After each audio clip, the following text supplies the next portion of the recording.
ढिलो हुँदै गर्छ मेरोतिर भिडियो बन्दै गर्छ भन्ने खालको साथीहरू को हुनुहुन्छ। जति ढिलो भए पनि गनगन गरे पनि म चाहिँ उनीहरूको गनगन लायक ठाउँमा साइड लगाएर आफू चाहिँ भिडियो बनाएर निस्किने गरेको छु। मेरो जस्तो बानीको कोच साथीहरू हाम्रो इटरीमा थोरै काम थियो हामी सबैजनाको, अनि कामसाम सक्यौँ गऱ्यौँ।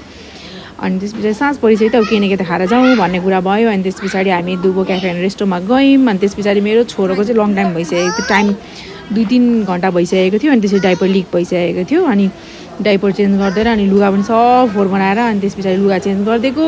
आजकै दिन चाहिँ फेरि लुगा मैले एउटा स्यान्डो र एउटा कट्टु मात्रै बोकेर गएको साथीहरू, अनि जे छ त्यही लगाइदिएँ। अनि त्यस पछाडि अनि मम्मीहरूलाई चाहिँ मैले त्यहीँनिर छोडिदिएर मेरो चाहिँ भाटपाटिनमा काम थियो। अनि त्यस पछाडि म भाइ अनि भिनाजु भएर बाइकमा मलाई तिम्रो भाटपाटिनी छोडिदियौ। अनि त्यस पछाडि अनि हामी चाहिँ अनि भाटपाटिनीतर्फ लाग्यौँ साथीहरू। अनि त्यस पछाडि म चाहिँ यहाँ भनिदिन्छु सरर बाइकमा जाँदा क्या मजा आउँछ भनेर भाइलाई भनिदिन्छु।